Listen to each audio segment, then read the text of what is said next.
O senhor e a senhora, as crianças que nos acompanhem, vai nossa saudação, nosso abraço, nosso carinho.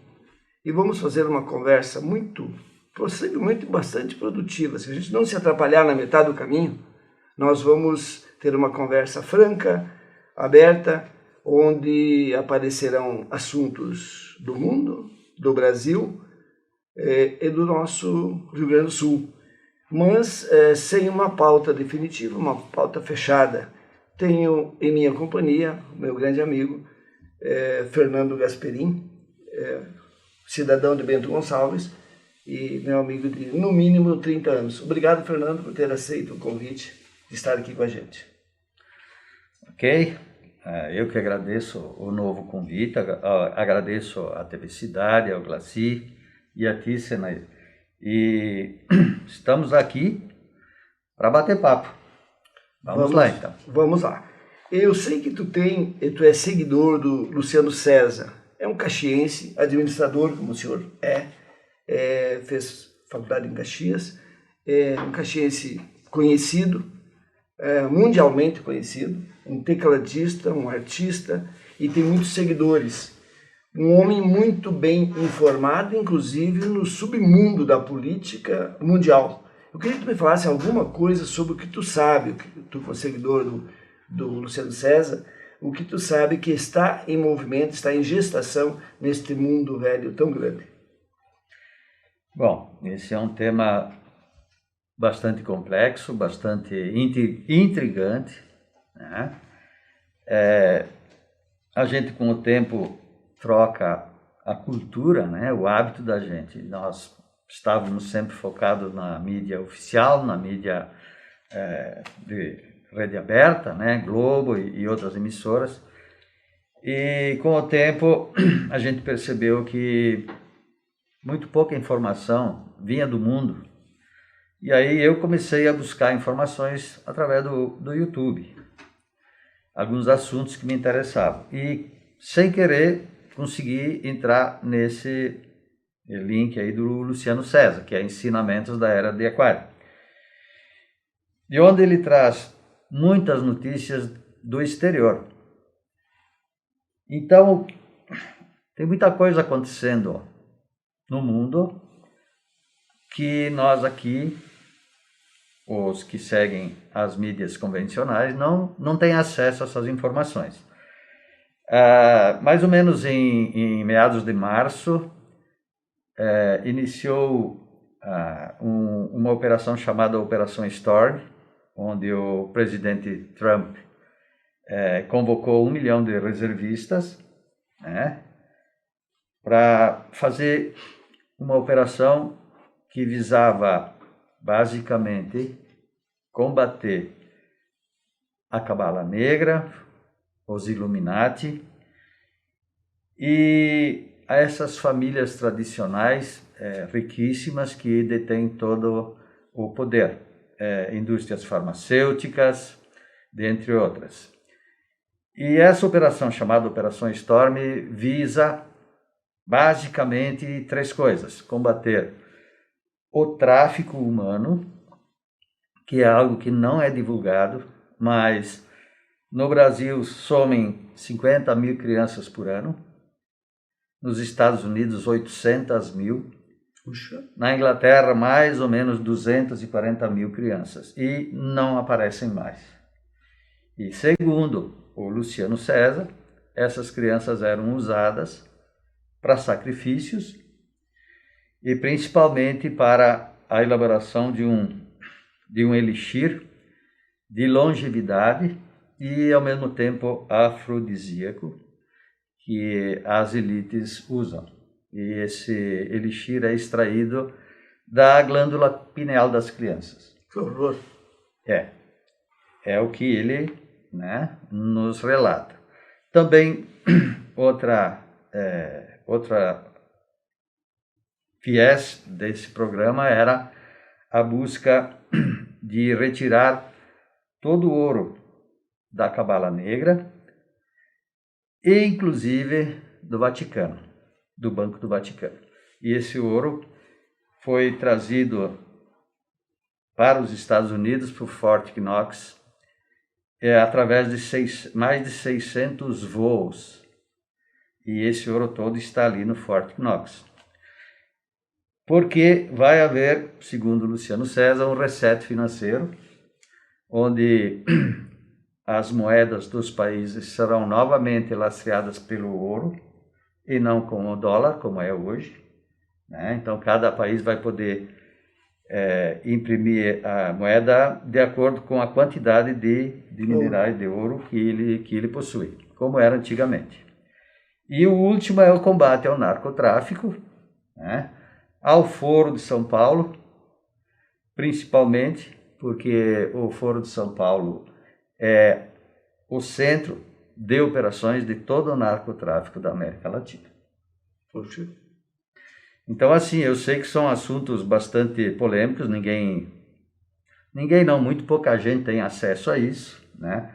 Mas eu convido as pessoas a pesquisarem no Facebook ou no YouTube, por exemplo, o significado da palavra adrenocrono. Adreno? Crono. Crono. Esse é o elixirzinho que as pessoas ricas usam para se manter jovens. Isso no mundo todo? Existe toda uma elite da Cabala, né? Que tem no mundo todo, sim, no mundo todo. Depois eu vou anotar isso aí, porque não para mim usar, mas para saber pesquisar sobre isso. Sim, inclusive não é só o Luciano César que fala isso, né? Tem vários youtubers. Ana Marins, por exemplo, que é uma pesquisadora, ela tem fontes fora do Brasil, ela pesquisa também, é bom ouvir ela. E existem vários, né? Mas a partir do momento que tu começa a pesquisar o Luciano César, por exemplo, o próprio YouTube vai oferecendo temas parecidos de outros youtubers, né? E por sinal está bastante complicado porque eles não podem falar muitas coisas, porque senão o Facebook corta. Não, e a própria operação fica prejudicada. Não, mas, por exemplo, né, ele não pode falar em tráfico de crianças, por exemplo. Ele tem que falar em tráfico menores, pequeninos, né? Então, eles estão sendo muito podados, que isso é realmente trabalho da Cabala. E esses países que acompanham os Estados Unidos seriam o quê? A Índia, quem mais? Na verdade, são 26. Ah, é 20? São 26. São 26 países, mas o que a gente sabe, que é a Grã-Bretanha, Israel, o Brasil, o Chile, acho que o Peru também, e os russos. Por exemplo, lembra se a França estaria nessa? Alemanha? Não. Nenhum dos dois países? Não. São do outro time. Não é revelado, né? Mas a gente supõe que sejam os países que fazem parte da OCDE, né? Que são parceiros para armamentos, para um monte de coisa. Então, são aliados, né? E tem vários países que que ainda não se definiram se ficam do lado da nova aliança, né? Ou da Cabala. No velho sistema. Isso. Então aí não é bem exato o número. E a gente nunca tem uma previsão de quando isso vai se tornar público, vai se tornar viável, vai se tornar dia a dia, vai se tornar uma coisa normal, porque são mudanças radicais e de alto impacto na humanidade, vamos colocar assim. Sim. Alto impacto na humanidade. Sim, mas todo grande movimento ele está sendo feito no sentido de trazer benefícios para a humanidade. Entendi. Tá? Por isso que é muito polêmico.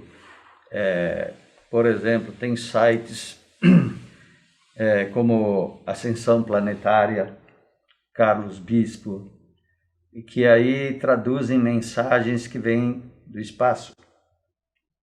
De seres de outras galáxias, e estariam trabalhando em conjunto com a Aliança, Nova Aliança.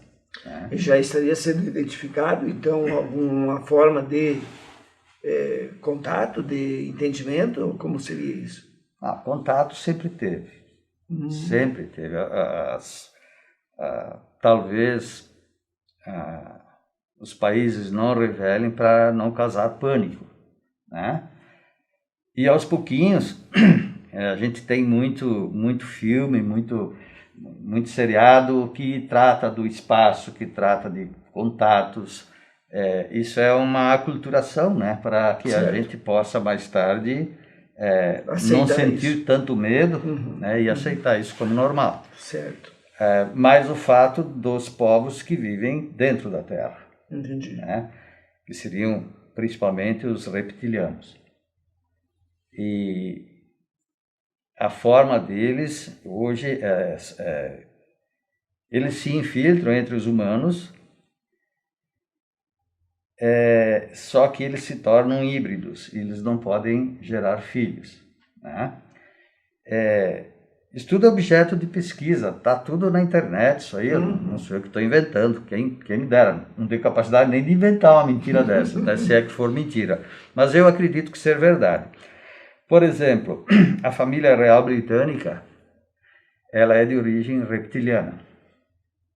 Inclusive os filhos da Lady Di, segundo se ouve, da Lady Diane e do príncipe Philip, né? Seriam filhos do rei espanhol, porque eles não podem procriar, né? Inclusive a própria Rainha Elizabeth não está mais comandando o reinado lá da Inglaterra, e sim tem um outro herdeiro, que seria um filho ilegítimo da Ana Bolena. Olha só. Mas está lá, trocaram o brasão da família lá no castelo, isso é visível, né? Mas tudo isso que eu estou falando tranquilamente pode ser pesquisado no Facebook. Né? E essa briga entre americanos e chineses pelo domínio do comércio mundial, como é que tu vê isso e uma Rússia assistindo de camarote enquanto eles ficam se digladiando e agora os americanos retirando suas fábricas, o Japão com um projeto de retirada das suas fábricas de solo chinês? Qual é a tua leitura sobre o que pode acontecer num certo curto espaço de tempo? Bom, eu penso o seguinte, que o regime político que tenha em qualquer país é muito diferente da sua população. Eu penso que o povo chinês é um povo muito judiado, é um castigado. Povo muito castigado, tem muito trabalho escravo, né? Os preços que vêm os produtos para cá são tremendamente baratos. Então, por um lado, o povo chinês é um povo que sofre. Você sabe que lá eles comem aranha, escorpião, lagarto, o que tiver vivo eles comem, certo? Morcego. Por quê? Porque passam fome, não é porque gostam disso, né? Entendeu? Então, assim, o sistema político chinês, que é comunista, né, é opressor, é extremamente opressor. Imagina, tu não podia ter 2 filhos. Quando tinha 2, se um era menina, morria menino, né? Então, isso é uma cultura muito, muito miserável, muito desumana, né? Porque assim, se você visita e interage com as pessoas, sejam elas russas, chinesas, espanhóis, argentinos, principalmente argentinos, a gente percebe que são pessoas como nós. Pessoas que amam, que têm filhos, que têm família, que querem ganhar vida, né? Então a classe política normalmente não representa a população. Esse que é o fato. Realmente. Né? Fica distante, né? E a China o chinês é um povo que passa fome. Ou você pertence ao partidão enquanto administração do país e da opressão, ou você é o escravo, não tem a terceira opção. Assim como está sendo a Venezuela e agora a Argentina. E como está sendo Cuba também. Isso. Ou você é amigo da cúpula, está junto na cúpula, ou então você ganha os 2 pés de galinha. Fernando, nós passando agora, então, para falar um pouco do nosso país, como é que você vê o que está acontecendo agora com, principalmente a China, importando quase tudo que se produz? É o arroz, é o milho, terneiros em pé, ou seja, terneiros aí de 1 ano sendo embarcados, só desmamado e embarcado, 15 mil uma vez só. Quanto que a gente deveria exportar a carne para que a cadeia seja suprida e que se coloque valor agregado. E estamos vendendo tudo. Frango, 26% do consumo do mundo sai do Brasil. Mas isso não vai impactar nos preços vamos dizer assim, para a alimentação do brasileiro, uma vez que o próprio arroz saiu de 12 ao pacote, 10 a gente está em 25, dobrou de preço, e que, vamos combinar, o arroz não é o problema. Eu acho que 1 quilo de arroz você pagar 6 ou 7 reais não é o problema. O problema é você comprar um Ruffles que custa 15 a 150 gramas. Esse é o problema. As pessoas têm que acostumar com os preços relativos. Mas, quantos anos o produtor de arroz vem sofrendo sem uma margem maior? Mas o que eu quero chamar a atenção é sobre isso. As nossas grandes exportações, se isso não prejudica o mercado interno no momento que o consumo aumentou. Bom, nós temos que lembrar o seguinte: primeiro, animais vivos serem exportados não é novidade. Sim. Isso já ocorria aqui, eu me lembro, com o Irã, por exemplo. A gente exportava para lá. Isso. Agora, o dólar também subiu. Mas mais adulto. O que me preocupa é que é recém-nascido, vou dizer. A gente não, eu particularmente não tenho ideia se isso aí é por causa do costume deles ou, né? Realmente é intrigante saber que estão importando. Cada vez mais jovem, nosso gado. É isso aí. Mas eu tenho certeza que não vai ser, vai se tornar isso uma coisa tão comum, né? Porque a gente já vende muita coisa in natura e qualquer um sabe que transformar é agregar valor, né? Então, dentro das possibilidades, eu acho que a ideia é essa, né? Apesar que nunca teve tão bem pro agricultor, pro pecuarista, né? Nunca teve tão bem, porque estão ganhando muito dinheiro realmente. Agora, tudo isso obedece leis de mercado, lei de oferta e procura. Então, o governo já autorizou a importação de 450 mil toneladas de arroz tailandês, né? E americano. Com 0 de impostos. Para quê? Para estabelecer um equilíbrio com a oferta nacional. Mas o estoque normal de arroz está 50% menor do que normalmente. E entre uma safra e outra sempre ficava de sobra mais ou menos 1 milhão de toneladas. E esse ano parece que são 500 mil toneladas. Por isso que estaria se importando para manter, né, estoque para que não haja falta. Mas, infelizmente, esse é um preço que se paga, né? Porque o Brasil está se saindo diferente das outras nações, né? Por causa justamente da agricultura e pecuária. O setor primário, que a gente chama, né, agricultura e pecuária, o agronegócio, segurou, foi o setor, junto com a construção civil, que menos teve problema durante a pandemia. E se a gente pensar, por outro lado, vamos entrar nesse assunto já, que eu acho que é importante. Enquanto o governo fazia um esforço, nós, brasileiros todos, porque governo somos nós, representados por um grupo de pessoas, um esforço para destinar os R$600 para quem precisa. Muita gente usou os 600 sem merecer, legalmente não podia ter usado, acabaram devolvendo, uns devolveram, outros não. Mas e os governadores e os prefeitos, que a informação que eu tenho é que 60% da verba destinada à saúde foi desviada? O que tu me diz disso? O que tu diz para os nossos telespectadores? Que é profundamente lamentável que a gente coloque políticos dessa envergadura, desse quilate.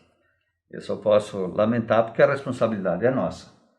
Se nós procurássemos realmente colocar pessoas para nos representar, por sinal, eu me lembro que eu li um livrinho chamado O Mito da Caverna, de Platão, e casualmente ele delineava o perfil de quem seria um bom político. Então ele dizia que tinha que ser um guerreiro e que ele tivesse bastante habilidade numérica e também ser filósofo. Por quê? Porque ao assumir, ele iria fazer isso como um encargo. Ele ia representar a comunidade, certo? Ao invés do político de carreira. Então, parece um paradoxo, mas o bom político é aquele que não é político. Porque se eu não sou político, eu não vou querer me beneficiar da máquina. Mas no sentido inverso que está acontecendo hoje no Brasil. Porque, Sim. por própria definição, a política é a arte de fazer o bem. Então, hoje no Brasil, até eu recebi um vídeo hoje, que acho que a maioria recebeu, que o fundão partidário é um dinheiro que nós entregamos para eles fazerem uma campanha, para depois nos roubarem de novo. Então, eu acho, assim, claro, é uma generalização, porque nós temos ainda no Brasil boas pessoas que estão entendendo que precisam entrar na política. Agora está muito difícil. Você mesmo teve a oportunidade, falando que eu sei, de fazer parte, de alguma forma, de um projeto político. E por que você abandonou essa ideia? Você não quis evoluir nessa ideia? O que te prejudicou nessa tua ideia de não ser um político, não concorrer? Realmente eu quase fui pré-candidato a prefeito em Bento. No PRTB, que é um grupo de jovens que fizeram há pouco o partido em Bento, mas assim, eu não diria que são ingênuos, são puros de pensamentos e tal, mas falta experiência e entender que pensamentos diferentes não são necessariamente princípios diferentes. E o que aconteceu aí foi que eles sentiam muito medo de se aproximar de outras pessoas, porque eles achavam que seriam enganados. Então, houve um trabalho também da oposição para minar os esforços desse Partido Novo. Tá? E eu percebi que eu acho que não iria me dar bem, porque eu sou muito radical e talvez a cidade não tivesse preparada, primeiro, para uma pessoa inexperiente, segunda, para uma pessoa que queria fazer o certo. Né? Então, é a questão de tempo isso, mas o novo sempre vem. Né? Mas uma outra observação, você não acha que tem candidato demais a vereador? Nós não estamos começando a entender, enxergar que essas candidaturas, o maior número, é pensando em colocar os burros na sombra? Pelo menos por 4 anos. Tem um esquema todo montado de cima para baixo. Né? A gente, casualmente, eu estive participando de um trabalho que está sendo feito em Bento Gonçalves, que é o Bento Mais 20, que é parecido com o Mob Caxias, né? E uma das preocupações, por exemplo, a Prefeitura de Bento tem 2.500 funcionários. E a ideia é informatizar todos os serviços. A primeira coisa é informatizar todos os serviços. Por exemplo, se você liga reclamando que a lâmpada do poste queimou, precisa ser substituída. Hoje você liga para uma secretária, a secretária passa para um outro departamento, demora 15, 20 dias, certo? Quando tu não tem que ligar de novo. Então, assim, teria um link para entrar, né? Você registraria a demanda e esse link automaticamente iria para a Secretaria da Iluminação e eles trocariam. As obras. Né? Quando um arquiteto põe um projeto na prefeitura Ele tem que levar o registro dele, ele tem que levar a pagar as taxas, ele tem que levar a escritura da terra, ele tem que levar um monte de documentos para fazer o projeto. Na semana seguinte ele precisou fazer uma alteração, ele tem que chegar lá e levar toda aquela documentação de novo, né? Então, por que a prefeitura não pega e faz o registro, já segura toda a documentação, quer dizer, o cara é legal para trabalhar, então ele não precisa mais trazer isso tudo, sabe? Porque isso demanda entrar em 1 ou 2 ou 3 departamentos da prefeitura, né? E isso envolve gente. Ou seja, um enxugamento total. Isso. A cidade, por exemplo, a prefeitura não disponibiliza dados. Por exemplo, um empresário quer vir para a cidade, se instalar, ele quer conhecer, quer saber como é que é a população, né? Não tem acesso a nada. Quantas empresas tem em cada setor? Nada, não tem nada, né? Tem lá Meu amigo De Gasperi, então... tem lá o panorama socioeconômico, que é uma coisa, né? Mas não é a iniciativa, não é da SIC prefeitura que tem que fazer isso, né? Claro. A prefeitura tem que disponibilizar informação para o povo, para a população. Uma curiosidade, Fernando, você está numa cidade, estamos numa região de grandes empresas. Vamos dizer assim, 2.500 funcionários. Que tamanho uma outra empresa, que eu sei que uma Randon, aqui em Caxias, não tem muito mais que 2.500. Tem 7.000 funcionários, mas todo o complexo. Daria uma empresa, uma das maiores de Bento, com esse número de funcionários. Exatamente. Mas não é que eu queira falar mal, mas tenta te informar quantos tem aqui no Farroupilha. Aqui tem bastante. E aposentado... Eu acho, uma coisa meio cultural isso. Né? Não, e o que eu vejo como problema, não sei como é que tu vê isso, é que no setor público a gente se aposenta com o salário que está. Às vezes até um degrau a mais, dependendo se for brigadiano, se for não sei o que a gente não pode falar que o brigadiano ganha pouco mesmo. Mas há uma escala no setor público muito forte. Enquanto que no setor privado você se aposenta com 2.500, 3, para chegar aos 5, só a Dilma se aposentou com 5. Porque ninguém consegue. Não passa de 4. Eu falo, é difícil chegar àquele... Não, eu me aposentei com 4 e alguma coisa. Então, assim, por que ninguém consegue mexer nesse vespeiro? Bom, o ministro Paulo Guedes, uma das propostas dele é não fazer concurso público. Quer dizer, à medida que vão se aposentando, não repor. E sim modernizar o serviço. Quando ele diz mais Brasil, menos Brasília, significa que eles querem, de uma certa maneira, diminuir Brasília, certo?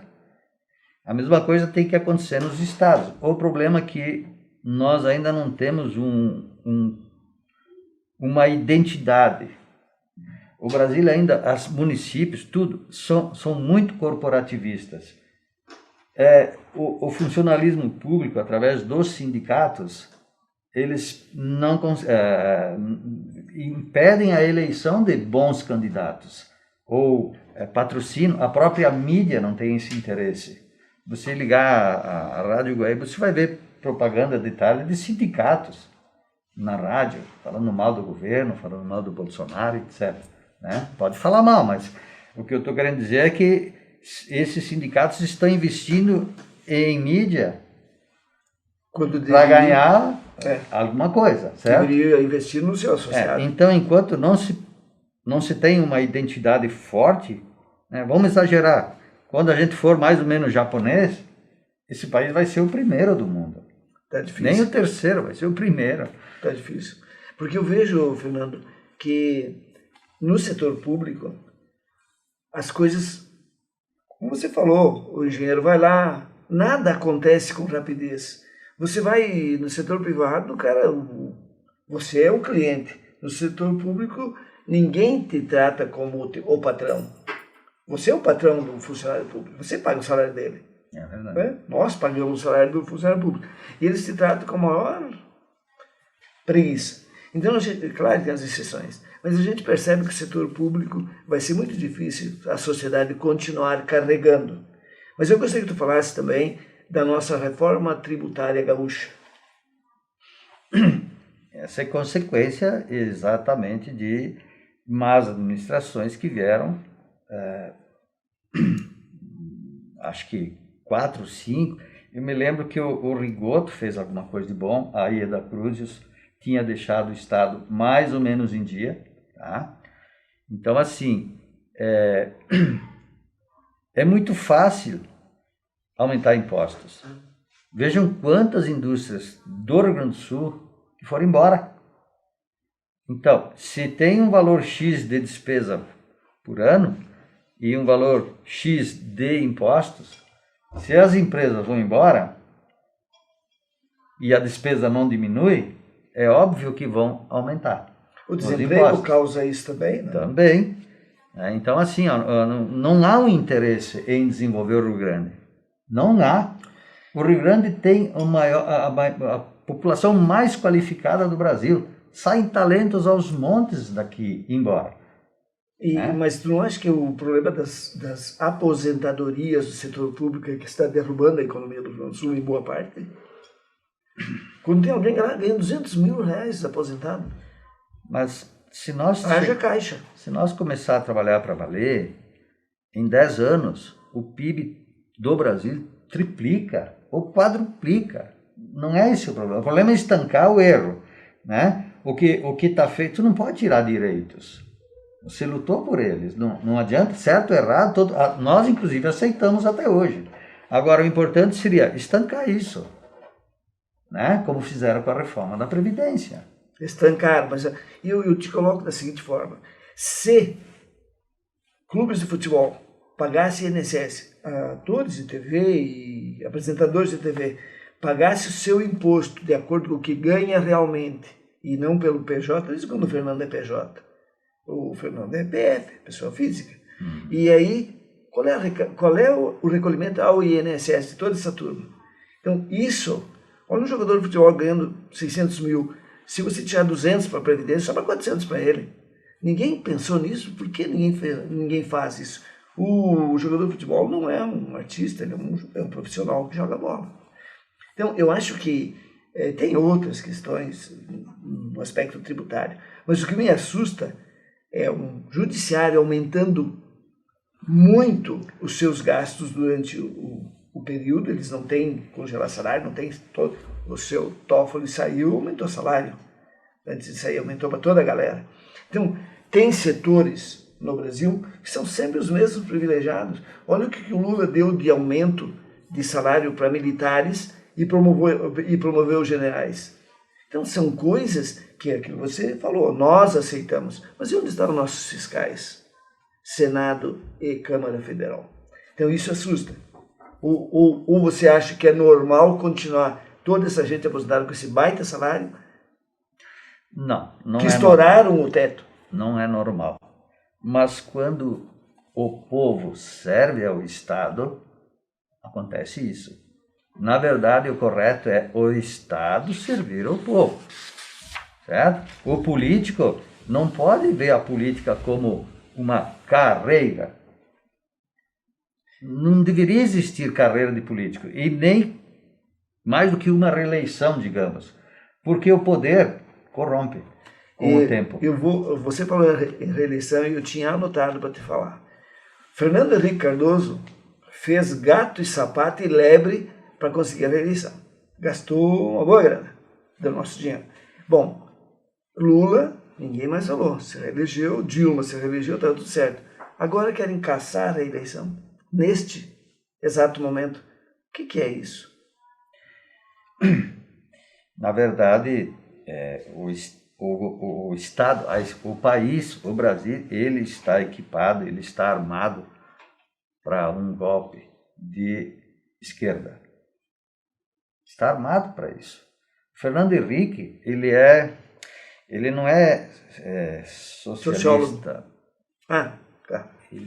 Tem um termo, eu não estou me lembrando aqui, tá? Mas é parecido com o gramscismo, sabe? Mas ele é um pouquinho mais... Ameno, isso aí, um pouquinho mais ameno. Mas é a mesma coisa. E o Fernando Henrique foi o grande articulador. Todos esses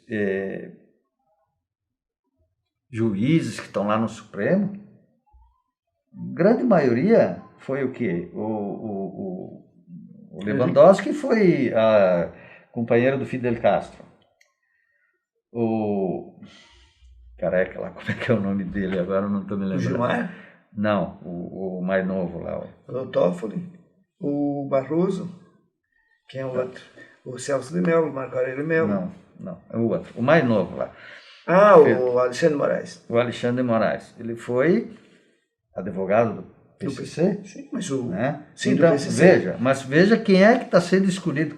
Olha, quando você contrata um gerente ou alguém qualificado que você precisa para sua empresa, você olha o currículo dele, certo?